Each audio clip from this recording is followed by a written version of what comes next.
সবাইকে স্বাগত জানাচ্ছি নিউজ 24 সংবাদে। আপনাদের সঙ্গে আছি আমি আসিফ টিপু। দেখছিলেন বিআরবি কেবলস সংবাদ শিরোনাম। এবারে বিস্তারিত। 4 দিনের সফরে যুক্তরাজ্যের পথে রওনা হয়েছেন প্রধান উপদেষ্টা ডক্টর মোহাম্মদ ইউনূস। সরকার প্রধান হিসেবে এটাই তার প্রথম ইউরোপ সফর। বুধবার ব্রিটিশ প্রধানমন্ত্রী কিয়ের স্টারমারের সঙ্গে বৈঠক করবেন। বৃহস্পতিবার দেখা করবেন ব্রিটিশ রাজা তৃতীয় চার্লসের সঙ্গে। পররাষ্ট্র মন্ত্রণালয় বলছে, পাচারের অর্থ ফেরানোর আলোচনা অগ্রাধিকার পাবে এই সফরে। লন্ডনে ডক্টর ইউনূসের সঙ্গে বিএনপির ভারপ্রাপ্ত চেয়ারম্যান তারেক রহমানের সাক্ষাৎ হওয়ার সম্ভাবনা রয়েছে। এছাড়া সরকার প্রধানের সঙ্গে দেখা করতে চান শেখ হাসিনার ভাগ্নে ও ব্রিটিশ এমপি টিউলিপ সিদ্দিক। এপ্রিলে কেন নির্বাচন আয়োজন করতে চায় সরকার, তা নিয়ে প্রশ্ন তুলছেন বিএনপি নেতারা। তারা বলছেন, এর পেছনে নির্বাচন আরও পেছানোর বাহানাও থাকতে পারে। কেন ডিসেম্বরে ভোট সম্ভব নয়, সরকারকে তার ব্যাখ্যা স্পষ্ট করার আহ্বান জানাচ্ছেন তারা। বলছেন, কোনো রাজনৈতিক দলকে বিশেষ সুবিধা দেওয়ার উদ্দেশ্য থাকলে অন্তর্বর্তী সরকার বিতর্কিত হয়ে পড়বে। সবার চাওয়া একটি অবাধ, সুষ্ঠু, নিরপেক্ষ ও গ্রহণযোগ্য জাতীয় নির্বাচন। সম্প্রতি দেশবাসীকে প্রধান উপদেষ্টা জানান, ভোট হবে আগামী বছরের এপ্রিল মাসের প্রথমার্ধে। নির্বাচনের এই সময় নিয়ে রাজনৈতিক অঙ্গনে চলছে তুমুল আলোচনা। বিএনপি সহ বেশিরভাগ দল মনে করে সময়টি নির্বাচনের জন্য যথাযথ নয়। তারপরও কেন এই সময় নির্ধারণ, তা জনগণের কাছে স্পষ্ট করা আহ্বান বিএনপির এই জ্যেষ্ঠ নেতার। ভোট আরও পেছানোর বাহানা থাকতে পারে এমন সন্দেহ করছেন তিনি। আমি ডিসেম্বরে করতে পারবো না কেন, আর এপ্রিল মাসে নির্বাচন করলে সেই বাধাটা থাকবে না, সেটা কি? সেটাও তো জনগণের সামনে একটা ব্যাখ্যার দরকার। তাহলে সবকিছু মিলেই দেখা যায় April is not a suitable time at all. এখন কে বা কাহারা ওনাকে যদি বুদ্ধি দিয়ে থাকে, তাহারাই এপ্রিল মাসে বলবে যে এখন সম্ভব না। তাহলে কি পিছাও, আবার জুন আসলে আবার কোনটা আসবে জানি না। ঈদের ছুটিতে বিভিন্ন জেলায় মানুষের সঙ্গে ঈদ শুভেচ্ছা বিনিময় করছেন বিএনপি নেতারা। তাদের কণ্ঠেও উঠে এসেছে নির্বাচন প্রসঙ্গ। যত শীঘ্র সম্ভব একটি রাজনৈতিক সরকার প্রতিষ্ঠার জন্য আমরা এখনো কথা বলে যাচ্ছি গণতান্ত্রিক প্রক্রিয়ার মধ্য দিয়ে। জনগণের কাছে তাদের হারানো যে অধিকার প্রয়োগের ক্ষমতা, সেটি ফিরিয়ে দেওয়া, অর্থাৎ গণতন্ত্র ফিরিয়ে দেওয়ার জন্য আপনারা উদ্যোগ গ্রহণ করুন। তা না হলে যে ঘটনাটি ঘটবে, সেই ঘটনাটি কারোর জন্যই খুব সুখকর হবে না। এদিকে নয়াপল্টনে সাংবাদিকদের সঙ্গে ঈদ পরবর্তী শুভেচ্ছা বিনিময় করেন বিএনপির সিনিয়র যুগ্ম মহাসচিব রুহুল কবির রিজভী। বলেন, বিএনপি যা চায় তার বিপরীতে থাকাই কিছু উপদেষ্টার উদ্দেশ্য। এই যে ধর্মীয় এই সময় যে অনুষ্ঠানগুলি, এর আমেজ এক ধরনের, আর নির্বাচনী আমেজ আরেক ধরনের। তো এটা কিভাবে এটার সাথে সঙ্গতিপূর্ণ হয়, এটা আমার জানা নাই। এটা এক ধরনের মানে উদ্দেশ্য নিয়ে অথবা অন্য কিছু নিয়ে দুই একটি রাজনৈতিক দল এই কথাটি বলছেন এবং সরকারের উপর তারা প্রভাব বিস্তার করছেন বলে আমার মনে হয়, এবং সরকারকে তাদের পথে নিয়ে আসার চেষ্টা করছেন। সুষ্ঠু ও নিরপেক্ষ নির্বাচন না হওয়া পর্যন্ত বিএনপি আন্দোলনের মাঠেই আছে বলছেন বিএনপি নেতারা। ফজলে রাব্বি সৌরভ, নিউজ 24, ঢাকা। সরকার ঘোষিত নির্বাচনের সময় নিয়ে আপত্তি দেখছে না জাতীয় নাগরিক পার্টি এনসিপি। তবে ভোটের আগে সংস্কার ও গণহত্যার বিচার সম্পন্ন দেখতে চায় দলটি। ঈদের ছুটিতে নিজ নিজ জেলায় গেছেন এনসিপি নেতারা, শুভেচ্ছা বিনিময় করছেন নেতাকর্মীদের সঙ্গে, যেখানে উঠে আসছে নির্বাচন প্রসঙ্গ। প্রতিনিধিদের পাঠানো তথ্য এবং ছবিতে ডেস্ক রিপোর্ট। ঈদকে সামনে রেখে বিভিন্ন দলের বেশিরভাগ সিনিয়র নেতারাই ছুটে গেছেন নিজ নিজ এলাকায়। শুভেচ্ছা বিনিময় করেছেন তৃণমূলের নেতাকর্মীদের সঙ্গে। তাদের আলোচনায় ঘুরে ফিরে উঠে এসেছে জাতীয় সংসদ নির্বাচনের সময় প্রসঙ্গ। পঞ্চগড়ে নিজ এলাকায় সহযোদ্ধা হাসনাত আব্দুল্লাহকে নিয়ে নেতাকর্মীদের সঙ্গে ঈদ শুভেচ্ছা বিনিময় করেন এনসিপি নেতা সার্জিস আলম। এ সময় তিনি বলেন, নির্বাচনকালীন সংস্কার নিশ্চিত করা এবং বিচার প্রক্রিয়া দৃশ্যমান হলে ঘোষিত সময়ে জাতীয় নির্বাচনে তার দলের আপত্তি নেই। নির্বাচনকালীন কিছু সংস্কার প্রয়োজন রয়েছে, বিচার বিভাগের, আইন শৃঙ্খলা রক্ষাকারী বাহিনীর, নির্বাচন কমিশনের। এগুলো সম্পন্ন হলে এপ্রিলে নির্বাচন নিয়ে আমাদের কোনো দ্বিমত নেই। রংপুরে শান্তি সমাবেশে অংশগ্রহণ শেষে নিউজ 24 এর সঙ্গে নির্বাচন নিয়ে কথা বলেন এনসিপির অপর নেতা আখতার হোসেন। নির্বাচনের সময়কাল ঘনিয়ে আসলে সেই সময়টাতে দেশের প্রেক্ষাপট জাতীয় স্বার্থকে বিবেচনায় নিয়ে দলীয় কর্মসূচি এবং ভাবাদর্শগত মিলের জায়গাগুলোকে বিবেচনায় নিয়ে যদি জোটের প্রয়োজন বৃহত্তর স্বার্থে দরকার পড়ে সেক্ষেত্রে আমরা জোটের দিকে অগ্রসর হতে পারি। এদিকে কুমিল্লায় নিজ এলাকায় সাংবাদিকদের সঙ্গে আলাপকালে স্থানীয় সরকার উপদেষ্টা আসিফ মাহমুদ সজীব ভুইয়া বলেন, প্রধান উপদেষ্টার ঘোষিত সময় অনুযায়ী বিস্তারিত রোডম্যাপ ঠিক করবে নির্বাচন কমিশন। নির্বাচনের রোডম্যাপ তো হয়নি, একটা ডেট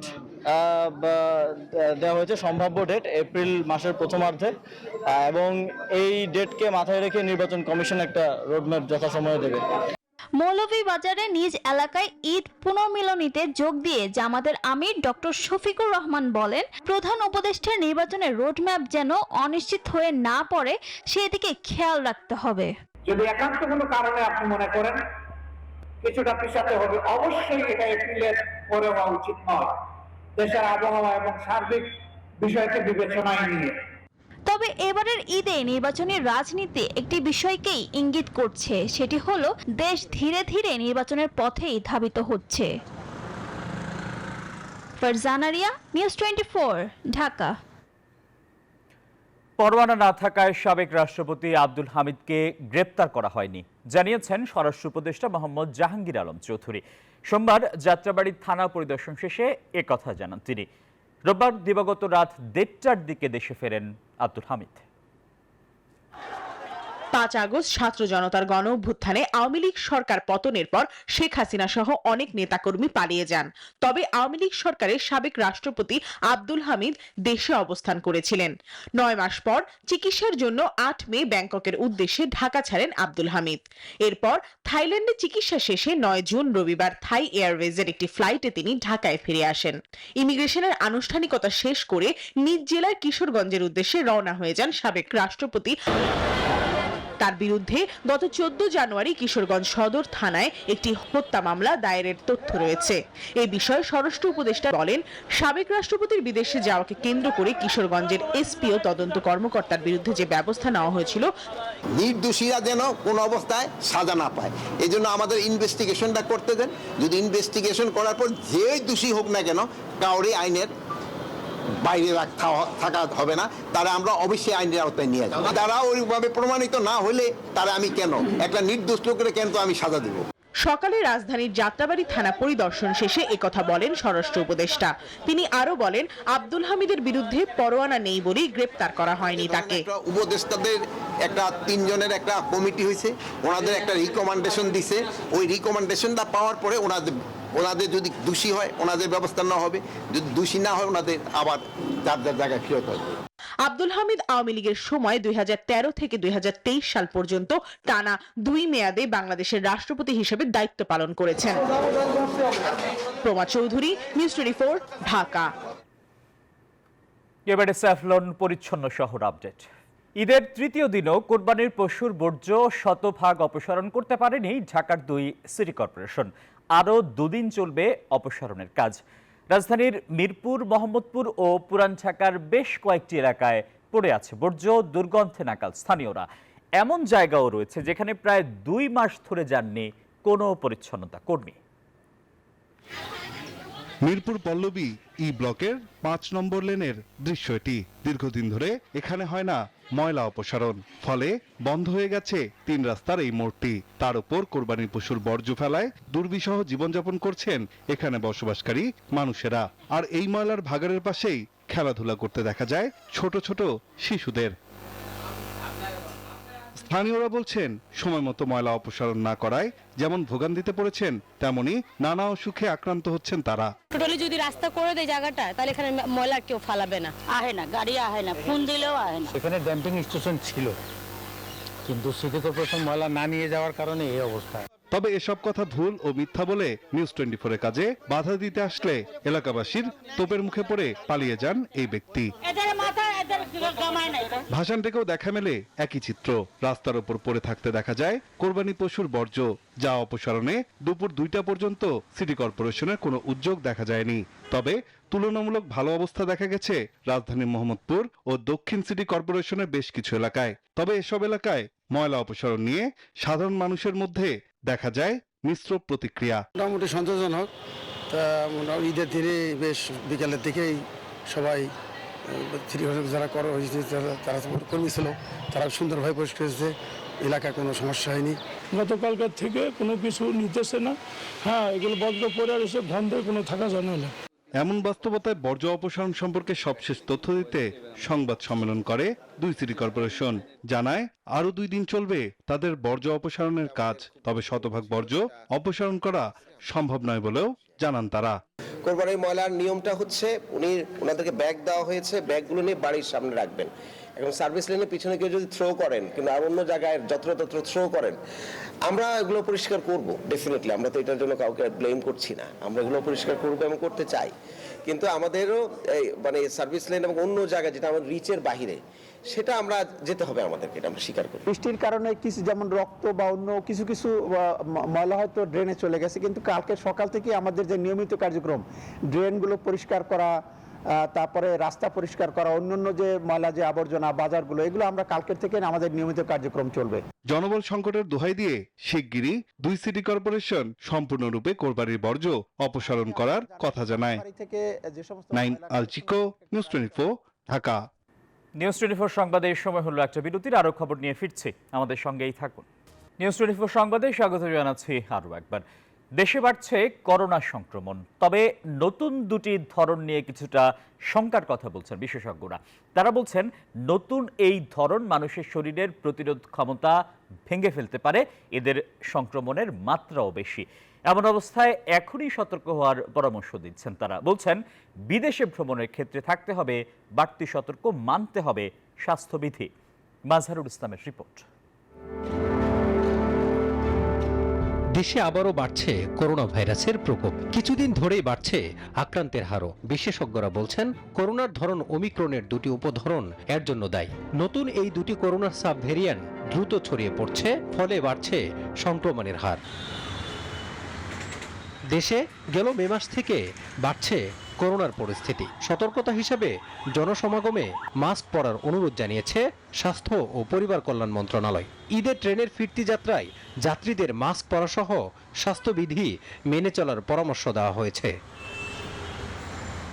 বিশেষজ্ঞরা বলছেন কয়েক বছর ধরে মানব শরীরে করোনার প্রতিরোধ ক্ষমতা গড়ে উঠেছে, তবে নতুন দুটি ধরন সেই প্রতিরোধ ক্ষমতা ভেঙে দিতে সক্ষম। নতুন ধরনের ভেরিয়েন্টের রিপোর্ট হয়েছে, এর মধ্যে ইম্পর্টেন্ট হচ্ছে NB1.8.1 এবং LF.7। অবিরত বিভিন্ন ধরনের মিউটেশনের ফলে এই স্ট্রেইনগুলির একটা সক্ষমতা অর্জন করেছে যে এটি খুব দ্রুত আমাদের ছড়িয়ে পড়ছে এবং এতে যে ধরনের প্রতিরোধ ক্ষমতা আমাদের মধ্যে ছিল সেই প্রতিরোধ ক্ষমতাকে সে ভেঙে ফেলতে পারে। তবে আতঙ্কিত না হয়ে সতর্ক থাকার পাশাপাশি বিদেশ ভ্রমণের ক্ষেত্রে বাড়তি সতর্ক থাকার কথাও বলছেন বিশেষজ্ঞরা। তারা বলছেন কেউ বিদেশ থেকে এলে তার স্ক্রিনিং প্রয়োজন। এ ব্যাপারে জনসচেতনতা প্রয়োজন, পাশাপাশি যারা আন্তর্জাতিক ভ্রমণে যাবেন তাদের জন্য যথেষ্ট সতর্ক থাকতে হবে। যখন তারা দেশে ফিরে আসবেন, পয়েন্ট অফ এন্ট্রিগুলোতে তাদের স্ক্রিনিং প্রয়োজন। 2020 সালের 8 মার্চ দেশে প্রথম করোনা শনাক্ত হয়, যাতে আক্রান্ত হয় 20 লাখের অধিক মানুষ, মৃত্যু হয় 30,000-এর বেশি মানুষের। মাজহারুল ইসলাম, নিউজ 24, ঢাকা। ঈদ বিনোদনের খবর। ঈদের ছুটিতে রাজধানীতে বিনোদনের খোঁজে বের হওয়া মানুষের ভিড় লক্ষ্য করা গেছে নানা স্থানে। বিশেষ করে বসুন্ধরা সিটি টগি ফান ওয়ার্ল্ডে শিশুরা যেন খুঁজে পেয়েছে ঈদের এক নতুন আনন্দ ভুবন। বিস্তারিত জানাচ্ছেন মরিয়ম আজিজ মৌরিন। বসুন্ধরা সিটি টগি ফান ওয়ার্ল্ডে ঢুকলেই চোখে পড়ে প্রযুক্তি নির্ভর রাইড, রঙিন লাইট আর আনন্দে মেতে ওঠা শত শত শিশু কিশোর। ঈদের আনন্দ যেন এখানে এসে পেয়েছে এক নতুন মাত্রা। টগি ফান ওয়ার্ল্ডে খুব মজা করতেছে, পাশাপাশি আমরাও খুব ভালো লাগতেছে আমাদের এসে। এখানে স্পেশাল ডেজে আসলে বাচ্চারা একটু সারাদিন ডে স্পেন্ড করতে পারে, so that's why we plan that এখানে বাচ্চাদেরকে সকাল সকাল এনে খেলাধুলা করিয়ে তারপরে আমরা বাসায় যাব। শুটিং ম্যানিয়া, টুবিন টুইস্ট, হর্স রেসিং এর মতো আধুনিক সব গেম রয়েছে বসুন্ধরা সিটির টগি ফান ওয়ার্ল্ডে। আরো রয়েছে ছোটদের জন্য সফট প্লে জোন, খেলতে খেলতে শিশুরা শিখছে বিজ্ঞানের নানা দিক, আর বড়দের জন্য রয়েছে বিনোদনের নানা আয়োজন। আমার এখানে এসে খুব ভালো লাগতেছে। আমি একটা ফিশিং গেম খেলছি, প্রত্যেকটা রাইডই খেলবো। অনেক মজা লাগছে, যেহেতু এখানে 17 পর্যন্ত লেভেল। শিশুদের জন্য নিরাপত্তা ব্যবস্থা, 100-র বেশি রাইড ও গেম নিয়ে ডগি ফান ওয়ার্ল্ডে রয়েছে আকর্ষণীয় কিছু প্যাকেজ। আমরা এখানে নিরাপত্তার জন্য হাই সিকিউরিটি মেনটেন করেছি এবং আমাদের 30 জন নিরাপত্তা কর্মী আমরা এই নিরাপত্তার জন্য নিয়োজিত রেখেছি। পরিবার নিয়ে কাটানোর সময় হাসি মুখ আর স্মৃতিময় মুহূর্ত সব মিলিয়ে ডগি ফান ওয়ার্ল্ড হয়ে উঠেছে ঢাকাবাসীর ঈদ আনন্দের এক নতুন ঠিকানা। মরিয়ম আজিজ মৌরিন, নিউজ 24, ঢাকা। সংবাদে আবারও বিরতি, সঙ্গেই থাকুন। বিরতির পর স্বাগত আরও একবার, এবারে খেলার সংবাদ। হামজা সমিতদের সামনে এবার কাঙ্ক্ষিত সিঙ্গাপুর ম্যাচ। এশিয়ান কাপ বাছাইয়ের দ্বিতীয় লড়াই ঘরের মাঠে। অধিনায়ক জানান শুধু জয় নয়, খেলতে চান নান্দনিক ফুটবল। কোচও জয়ের ব্যাপারে আত্মবিশ্বাসী। অন্যদিকে সতর্ক গেম প্ল্যান সাজিয়ে প্রস্তুত সিঙ্গাপুর দল। হাই ভোল্টেজ ম্যাচটি শুরু হবে মঙ্গলবার সন্ধ্যা 7টায়। বাংলাদেশ জাতীয় ফুটবল দলের ম্যাচ নিয়ে এত উন্মাদনা বহুদিন দেখা যায়নি। সিঙ্গাপুরের বিপক্ষে একটা জয় হয়তো ফুটবলের এই নবজাগরণটা টিকিয়ে রাখবে শক্ত হাতে। অধিনায়ক জামাল ভুঁইয়া জানান শুধু জয়ের জন্যই নয়, সমর্থকদের নান্দনিক ফুটবলও উপহার দিতে মাঠে নামবে পুরো দল। ভারত ম্যাচে সুযোগ না হলেও এবার কিছুটা সময় পেলেও দলকে নেতৃত্ব দিতে চান টিম ক্যাপ্টেন। 10টা মানুষ থাকলে আর মানুষ থাকলে pressure same, like we have to perform now, so it doesn't matter how many people come to watch the match. End of the day, we have to win, we have to perform for our country. So chaos win, it doesn't matter for us. We have to win, we have to perform. Group পর্বের সমীকরণটা জানা আছে সবার। Hong Kong, Bharat আর সিঙ্গাপুরকে 2 লেগের খেলায় পেছনে ফেলে টেবিলের শীর্ষে থাকলেই এশিয়ান কাপের মূল পর্বে খেলতে পারবে হামজা সমিতরা। সিঙ্গাপুরও বেশ শক্ত প্রতিপক্ষ। কোচ হাভিয়ের ক্যাব্রেরাও সেভাবেই সাজিয়েছেন পুরো পরিকল্পনা।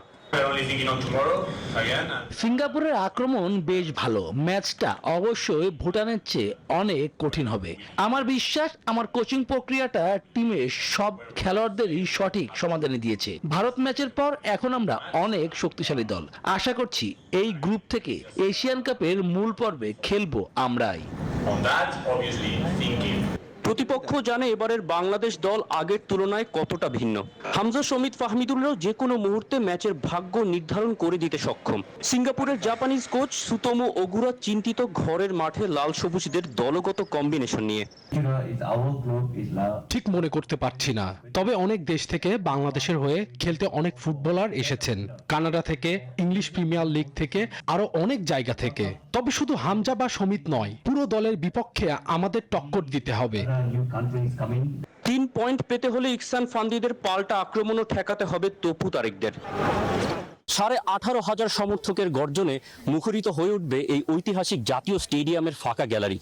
কোটি কোটি বাংলাদেশের প্রার্থনা সঙ্গী হবে হামজা সমিতদের। সিঙ্গাপুরের বিপক্ষে এখন একটি কাঙ্ক্ষিত জয়ই এনে দিতে পারবে দেশের ফুটবলে নতুন এক অধ্যায়ের সূচনা। ঢাকার জাতীয় স্টেডিয়াম থেকে তৌসিফুল হাসান, নিউজ 24। কার্ডেই ছিল নিউজ 24 সংবাদের এখনকার আয়োজন। আরও সংবাদ ও বিশ্লেষণ জানতে ভিজিট করুন news24bd.tv। এতক্ষণ আমাদের সঙ্গে থাকায় সবাইকে ধন্যবাদ।